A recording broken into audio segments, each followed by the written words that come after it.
So we start in 1 minute, and we don't want to start early because of Facebook and streaming, so... Wait, aren't you going to explain what Oh, yeah, that'll take a minute. We're going to do something new. Today's talk is about creativity and spontaneity and doing... So we're going to do something new. We're going to learn a song that Laura and I wrote called Rise and Shine, It's a New Day. And we're going to do this kind of like it's an aerobics class. So you're going to start out sitting down, and then we're all going to sing Rise and Shine, It's a New Day. So you stand up and go, rise and shine, it's a new day. Rise and shine, there's a new way. And then you sit back down. And then we play a whole bunch of other stuff. And then you get up and sing again. Rise and shine, it's a new day. Rise and shine, there's a new way. Then we play a little more, and then we sing that some more, and that's the end of the song. Here we go. It's time to start. It was his idea. We'll cue you in. Okay. 1, 2, 3.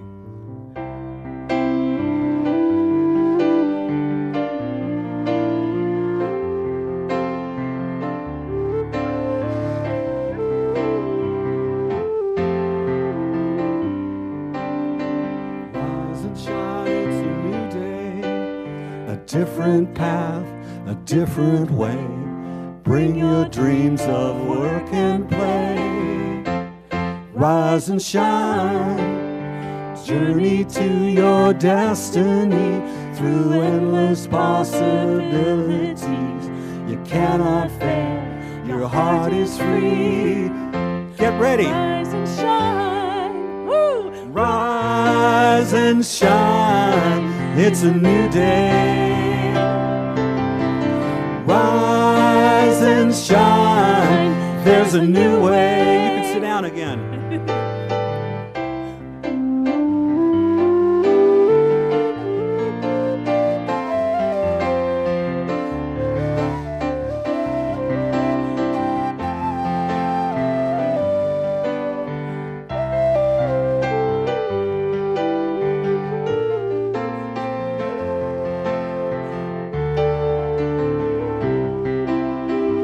Here we go, time to get up. Rise and shine, it's a new day. Rise and shine, there's a new way. Just stay standing, this is quick. Rise and shine, your inner light illuminates your past so bright. The rainbow's end is in your sight.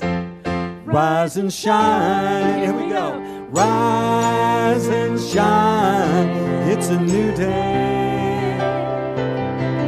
Rise and shine, it's a new way. Again. Rise and shine, it's a new day. Rise and shine, there's a new way.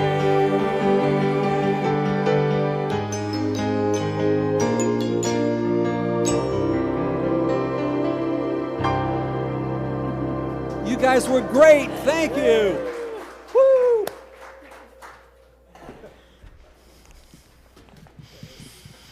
Anton Mizurek and Laura Berryhill, our favorites. Hi, I'm Reverend Dr. Linda Reppond, and I am not the senior minister, but I'm filling in for her today. We're just kind of an all-inclusive church. Like, you come get your workout while you're in service. Like, it kind of works. We're a one-stop shop here. I do want to say that our beloved Reverend Kimberly, who's been away on a 1-month sabbatical, will be back next Sunday. So there's a thing in ministry that after you've served about 1,000,000 years, we give you a month off to go, get yourself back again. So we have been filling in and sort of holding it together in her absence, but I'm very glad to say we have our very own Kimberly back next week. This morning, I want to welcome any newcomers that are here for the first time. We're glad to have you. Our pulpit practitioner is Wendy Welburn. Karen Jordan is our high watch practitioner, which means she is in prayer for us through the whole service, just knowing that for every person here, your highest and best good is being served. So if you feel a little boost of energy, just thank Karen when it's over. She's doing her job. If you have not already done it, please turn off your cell phone.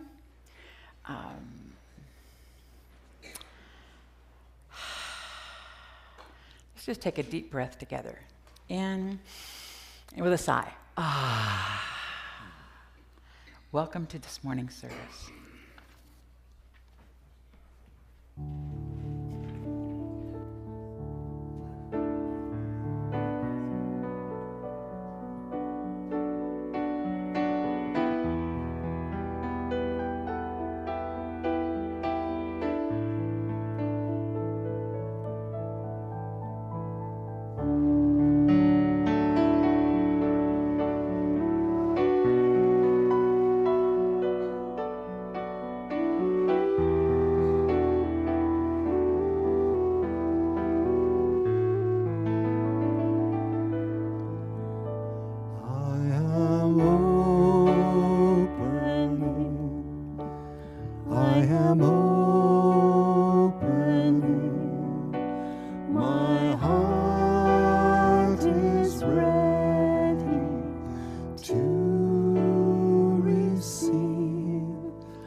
Can you hear me now? Sorry, trying the new technology. We're staying open. I invite you to close your eyes.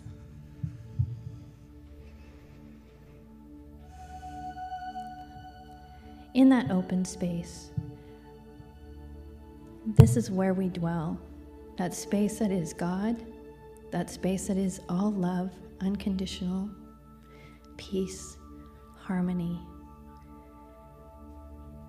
where we are in the wisdom, in that mind, where we think, and it is so, because we are infinitely connected, inextricably connected to that one.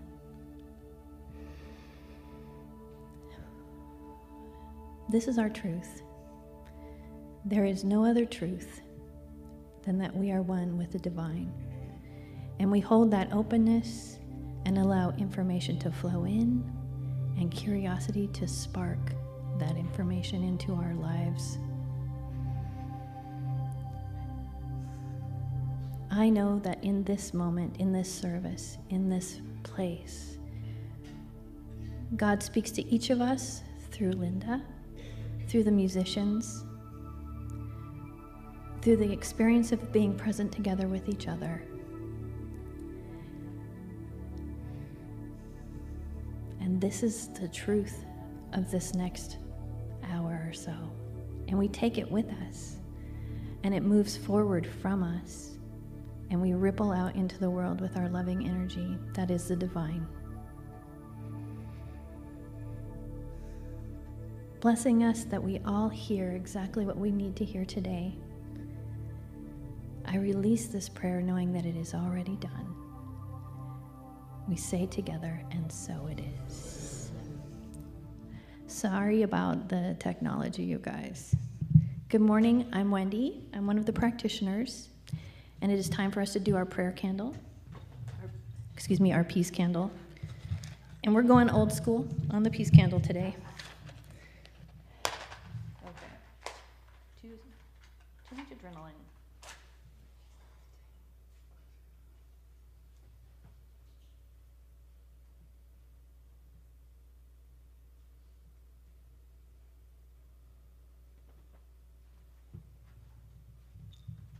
Please remain in silence as I read our peace candle prayer.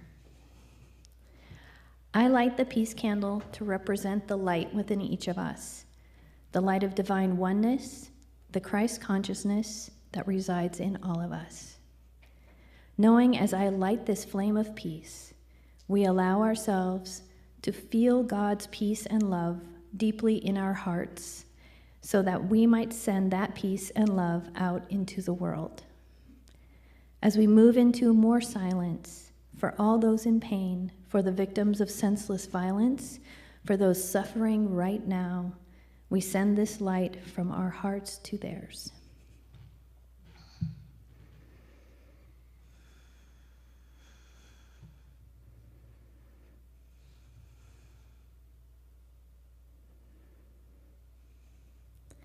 Namaste, and so it is. I have two readings for us today. First, from the philosopher Plutarch. The correct analogy for the mind is not a vessel that needs filling, but wood that needs igniting. The vessel metaphor reflects a passive mind that needs to be filled and only receives what is poured in. The fire metaphor reflects an active mind that needs to be sparked and then goes on to consume all it encounters. Curiosity is that spark. And the second is a poem by Judy Sorum Brown entitled Fire. What makes a fire burn is the space between the logs, a breathing space. Too much of a good thing, too many logs packed too tight, can douse the flames almost as surely as a pail of water. So building fires requires attention to the spaces in between as much as to the wood. When we are able to build open spaces in the same way, we have learned to pile on logs. Then we can come to how it is fuel and the absence of fuel together that make fire possible. It is fuel and the absence of fuel together that makes fire possible. We only need to lay a log lightly from time to time, and a fire grows simply because the space is there, with openings in which the flame that knows just how it wants to burn can find its way. And so it is.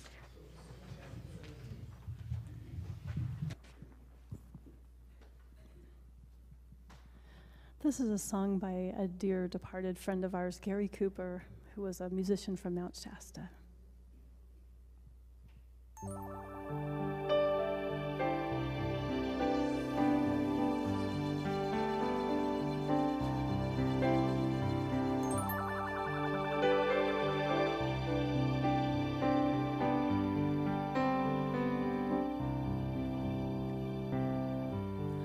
So many times you have fallen and broken into a million pieces,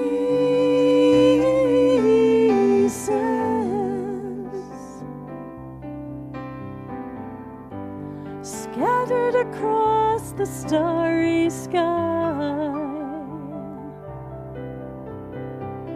You finally found your wings to fly.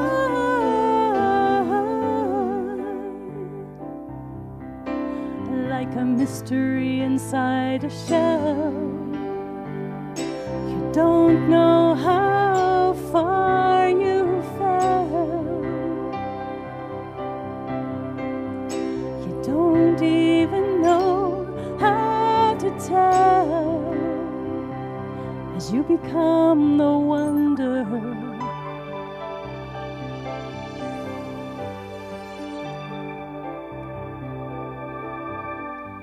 You spiral into another form, beauty conceived yet not born.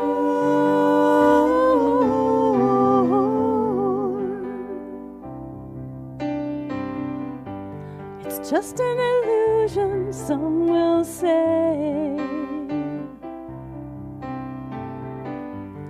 but inside you hope and pray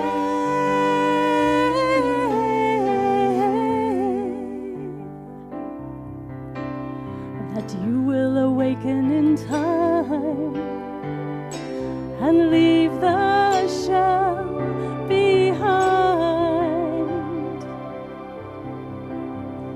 dissolved into the diamond mind as you become the wonder.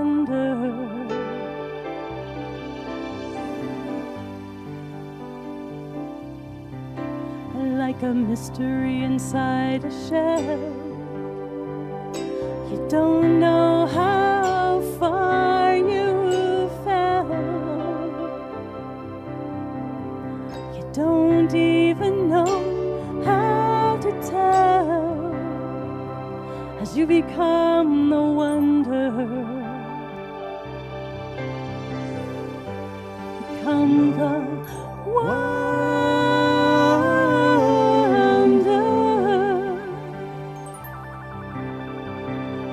Become the wonder.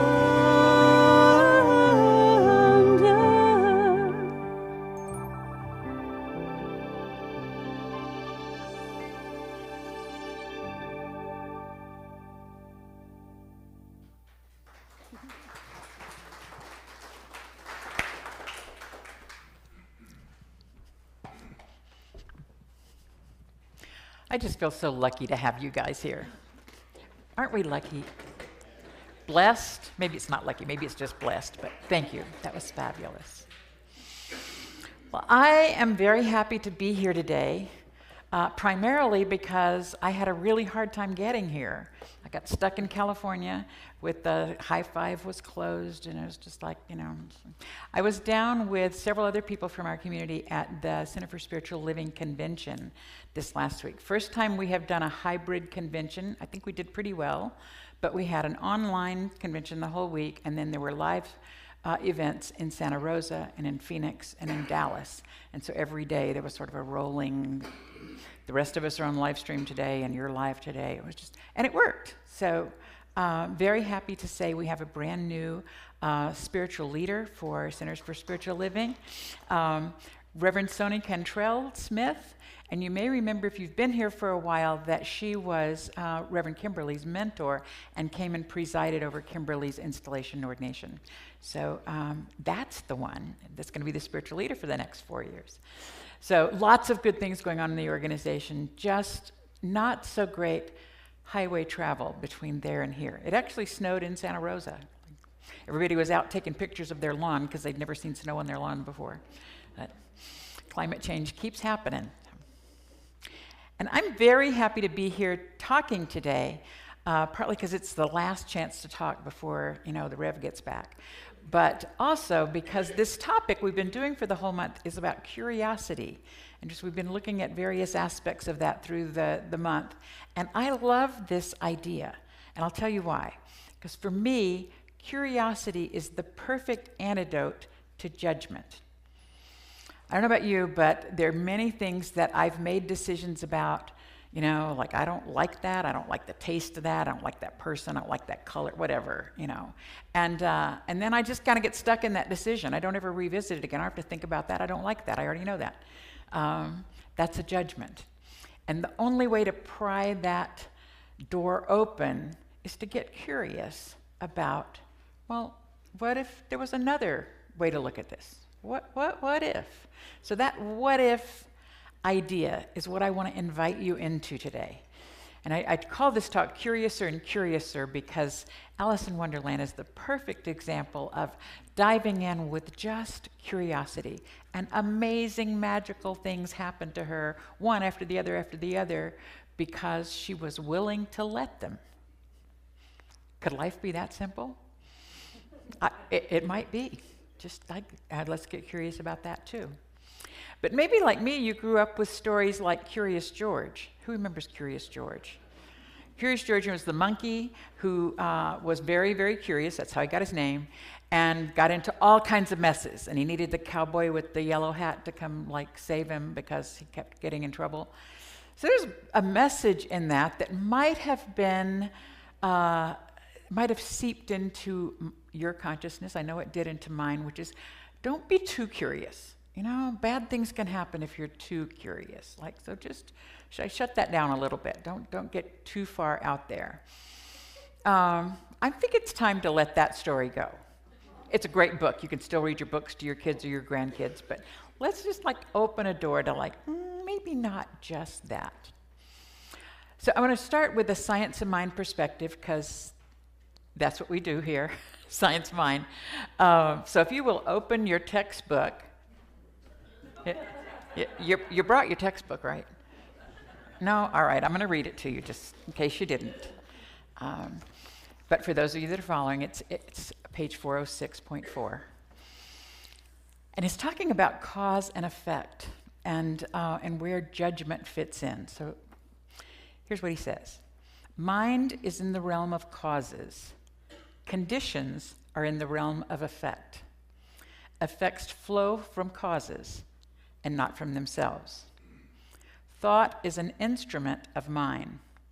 New thoughts create new conditions. We must learn to think in the absolute.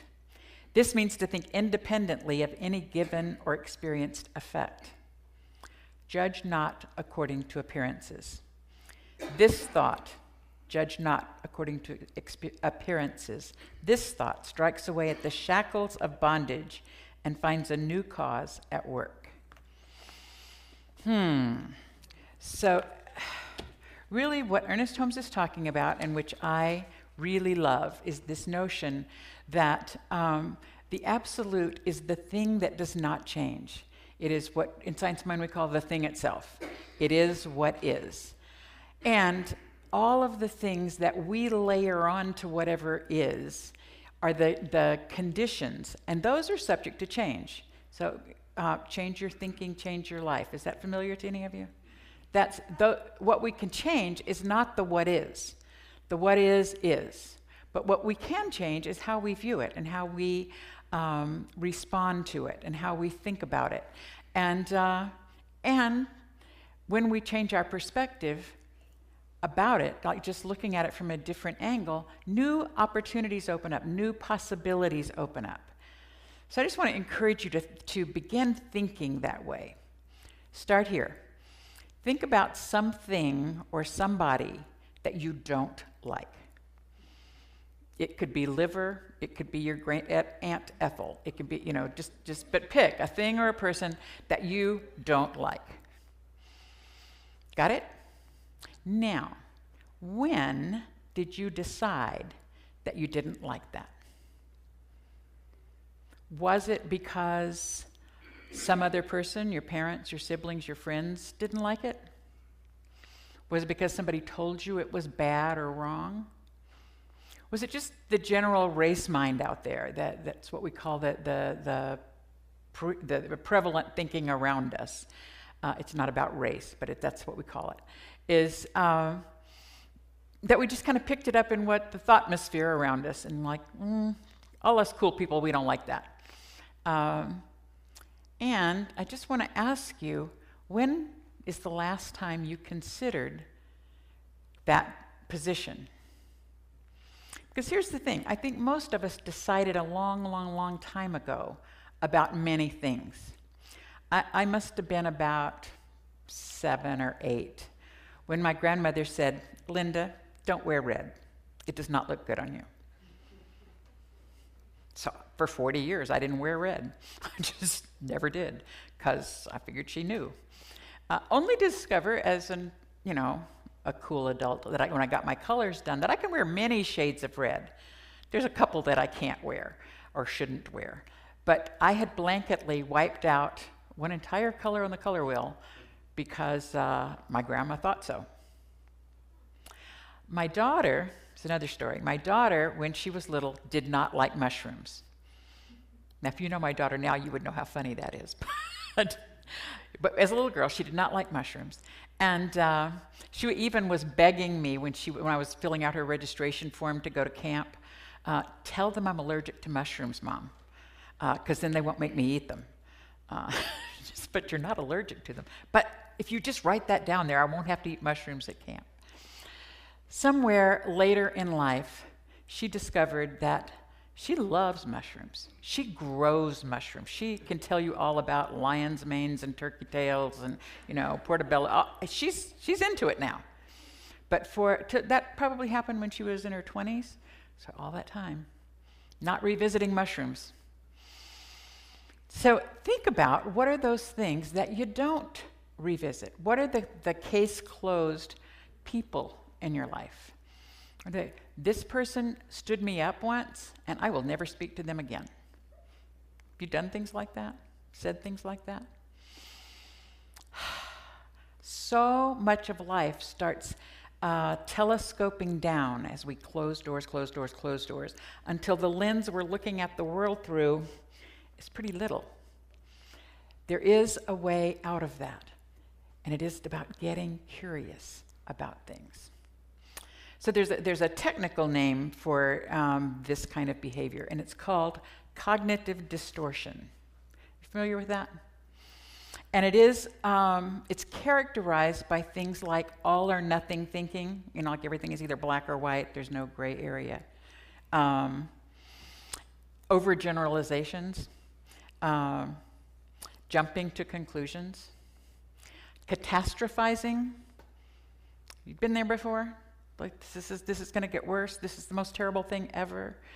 This snowstorm, this climate change, those kinds of things. Labeling, mislabeling, are all of the evidence that we have closed down and locked the door on whatever that subject area is in life. We can change our thinking, and it will change our lives. There are many things in the world that have appeared to us by accident. Things that are very important and useful in our world happened because somebody was going down one path and it didn't work. And then they got curious about what else might be the case. This is true of the pacemaker, which has saved hundreds of thousands of lives. Pacemaker was invented by someone who was putting circuitry together to do something else. And it didn't work, and it was a failure. But they noticed that the sound this device was making resembled a human heartbeat. And then they just got curious about what else that might be.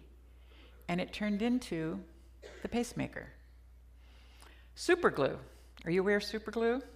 Was originally made as a wallpaper cleaner. Is that true? Yes. No, sorry, wrong one. I have one more example that's wallpaper cleaner. That's not right. During World War II, they were working to make clear gun sights to go on the guns. Everybody in World War II was trying to adapt what they were doing to help the war effort, and this guy was trying to make clear sights, and it didn't work, and it was a failure. But man, that stuff stuck on there like crazy. I'm a fan of superglue because I break a lot of things, so I'm very grateful for that mistake. So the wallpaper cleaner was Play-Doh. It started as wallpaper cleaner, which was, if you think about it, not a great moneymaker, because how often do people clean their wallpaper? Ever. But the guy that invented it, and I can't remember his name right now, was talking to his friend who was a school teacher. And before there was Play-Doh, there was modeling clay, which got all over your hands, and it was sticky, and it was hard, and it was, when it was cold, it was really hard to work. And she was complaining because it was a school supply that they used for lots of activities, but it was kind of a problem. And he was like, "You want to try out this stuff I just made?" Play-Doh was formed. All because somebody got curious about what else might be possible. What else might be possible if we just open our minds a little bit more?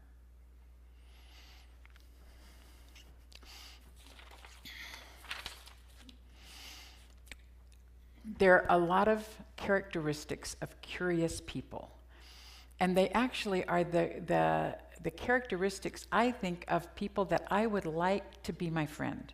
You know, when you're meeting people out in the world and you're like, I really like them. They tend to be people who are curious. They tend to be people who listen without judgment, who are not afraid to question, who are fully present, who are willing to be wrong, and who are okay with not knowing, and they don't feel bound by past mistakes. Now, doesn't that sound like the person you want to have be your next best friend? That's the people, yes, that are curious about what else might be possible in life.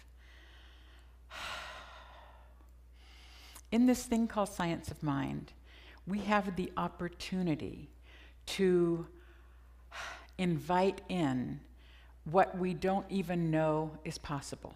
You know, we talk about this in our teaching as being open at the top, which means that all that can be said about science of mind was not concluded when the textbook was written, or when Ernest Holmes gave his last sermon by the sea.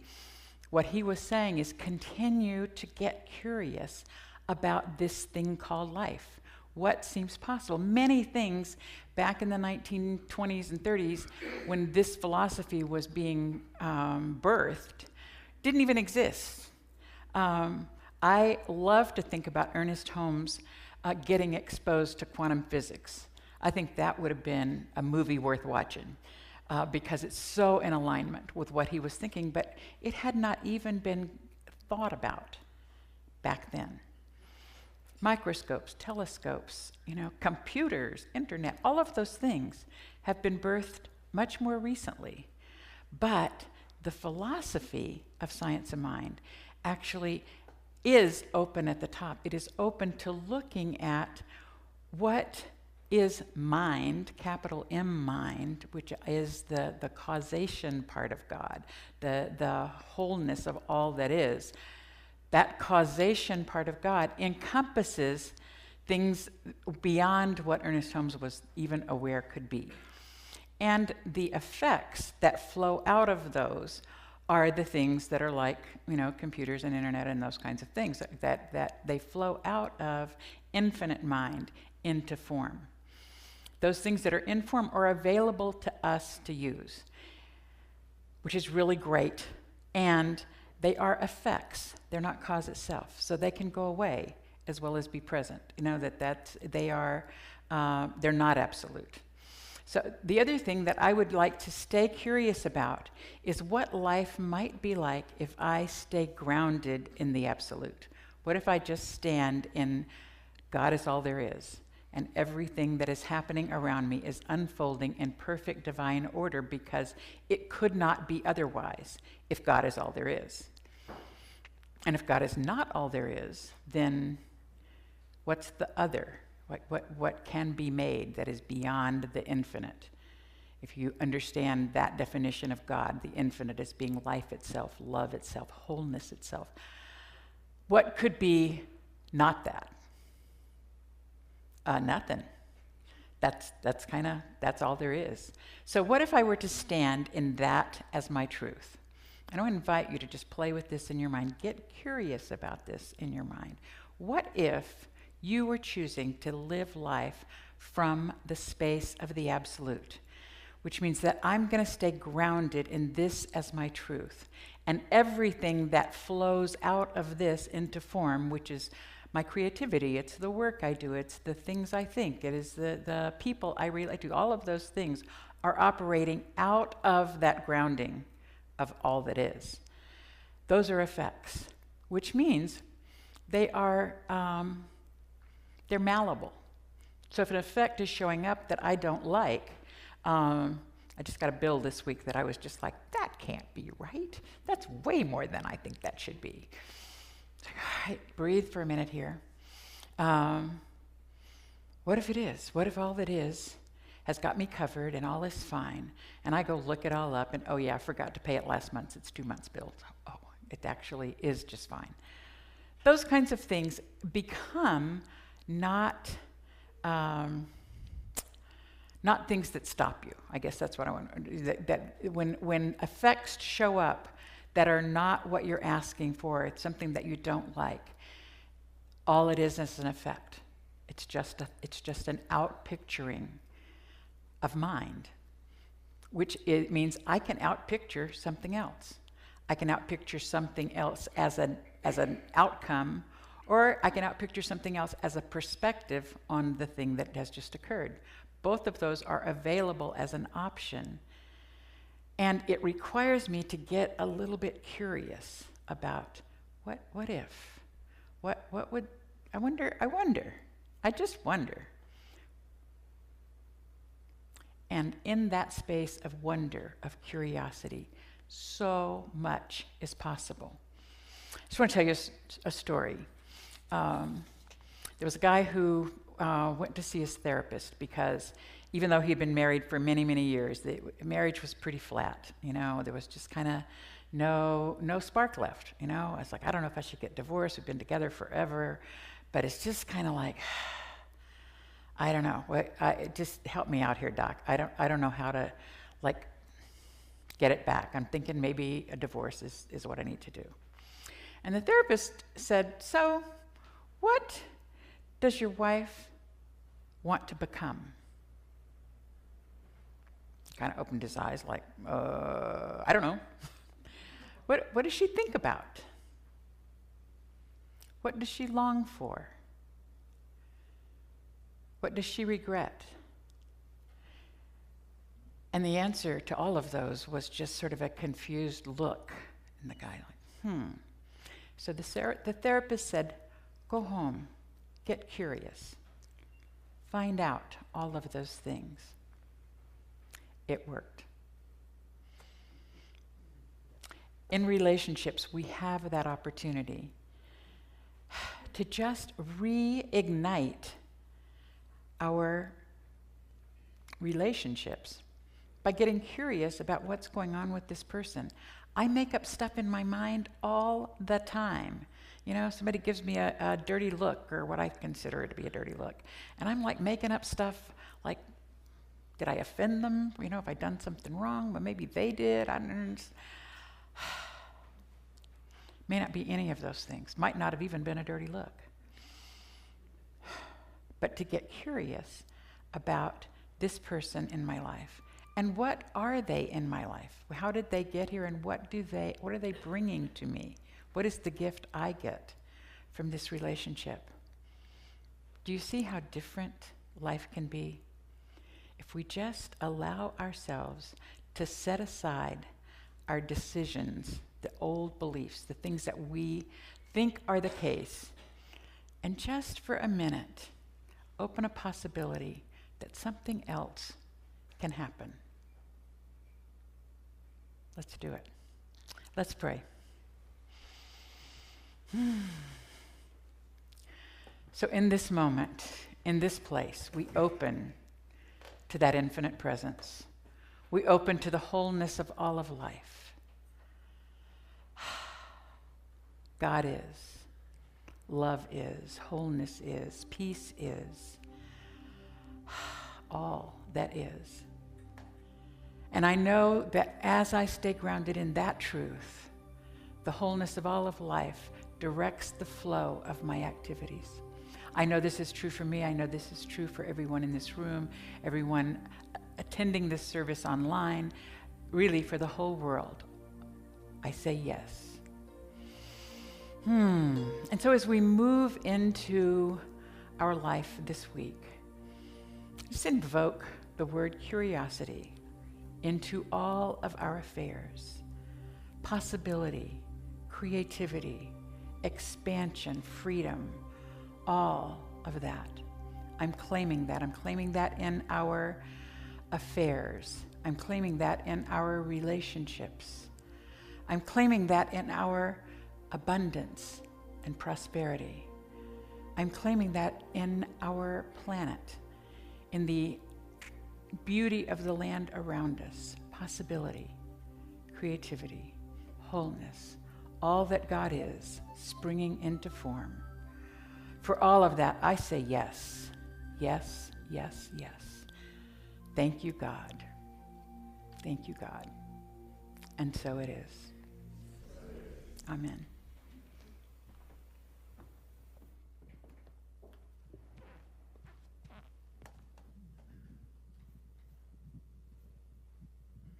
This is a song by Anton.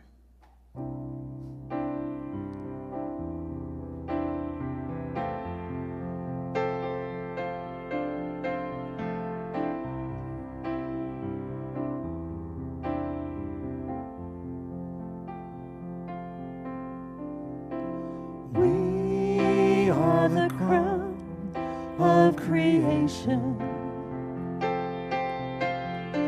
Nature becoming conscious of herself, swimming in an ocean of sensation, discovering the vastness of our wealth. These times are times of great mystery. These times are times of great choice. As we answer the call of our own destiny, we must each speak our own truth with our own voice. And if there's one great light, we must find it all. And if there's one great peace, we must find it all.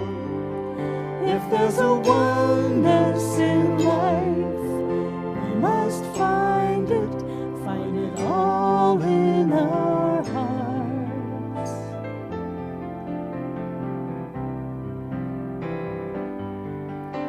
These times are times of great trials. These times can be times of great hope. These times may be times of personal struggles. But these times can be times of limitless growth. And if there's one great light, we must find it all. If there's one great peace, we must find it all. If there's a oneness in life, we must find it all in our hearts. Find it all in our hearts. Find it here in our hearts.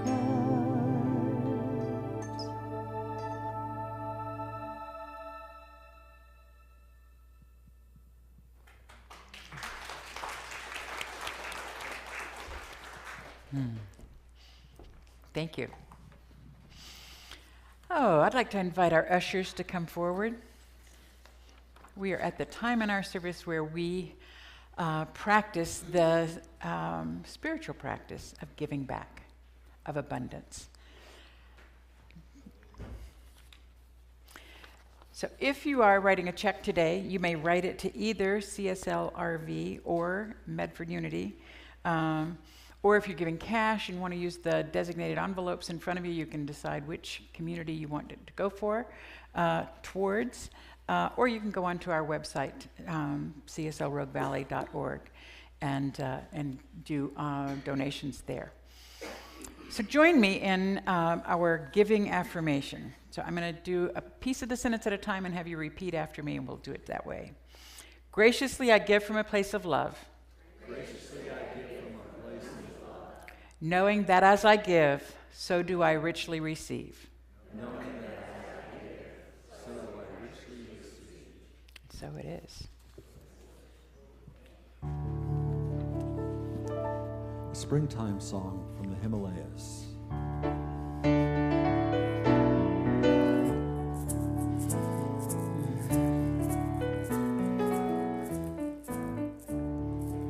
Some firiri, raise some firiri. Uwe junkie darama bunjung, raise some firiri. Raise some firiri, raise some firiri. Uwe junkie darama bunjung, raise some firiri. Ek nali bunduk, dui nali bunduk, rigalai takeku, rigalai maile takeko hoina. Maya lai takeku, etnali banduk, duinali banduk, rigalai takeku, rigalai maile takeko hoina. Maya lai takeku, raise some firiri, raise some firiri. Uneru junkie darama bunjung, raise some firiri, raise some firiri, raise some firiri. Uneru junkie darama bunjung, raise some firiri. Raise some firiri, raise some firiri. Ooh, little junkie, darling, I'm raise some firiri. That's pretty good. Here we go.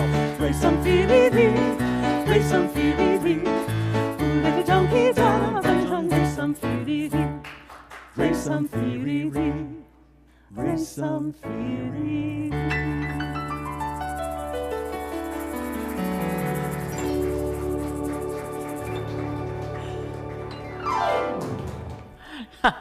That was great. I just have a few announcements for you. Karen Jordan, our professional artist, is leading a workshop called Your Personal Sacred Mandala. And this class begins this Thursday at 1 o'clock, live in person, not even on Zoom, like here on Thursdays. And you can sign up in the social hall. Today's the last day to sign up, so because it starts this Thursday. So I think that's a thing worth checking out. Do you know that we have a community cares team? I don't know that everybody knows that, but if you have a need, and like you just got out of the hospital, you need somebody to go to the store for you, you know, those kinds of things, we have a care team that can do that. Raise your hand if you're on the care team. Look at this. We got help everywhere. So just know that that's there. It's available to you. You can just kind of, yes. We have an event coming up. I want you to mark your calendars now, because on March 24th, which is a Friday night, Jamie Lula is going to do a concert for us right here. Those of you who've been in Science of Mind for a while know he's one of our treasured musicians who was just awarded an honorary doctorate for his contribution to music in Science of Mind last year. And a very dear friend of mine. I'm very excited to have him here. It's going to be a fundraiser for our center. And I think Reverend Kimberly talked about this. We're going to start doing some things that sort of bring us other streams of revenue besides just what happens in the classes and the plates. And so this is going to be a fundraiser for our community. But March 21st, you're going to hear about it soon. It's going to be in our newsletter, which you can sign up for in the social hall if you don't get the newsletter. It's going to be in the newsletter, and it's going to be, there'll be more information coming out, as we'll be putting tickets on sale very soon. That's a big thing. What else am I supposed to tell you about? I'm new at this. Hang in. You can submit a prayer request on our website or in the box that's in the back of the room, and know that our practitioners will be praying for you in the week ahead. So if there's something that's heavy on your heart, or even a joy that you would like to celebrate, invite our practitioners to pray because we're good at it and we like to do it. I would just like to invite those practitioners to come forward as we do our benediction. If you would like prayer today, live and in person, they are available after the service, and we call it like the 1-minute miracle. It's not a full practitioner session, but it is, they'll chat with you for a few minutes and they will do a powerful, look at us, we're showing up today. We have a lot of practitioners. So yes, I invite you to just come, just grab one by the hand and sit down and get a prayer before you leave today. So let's pray. Just knowing that as we leave this place, we leave with the fullness of heart of the rich community, the love that is shared in this community.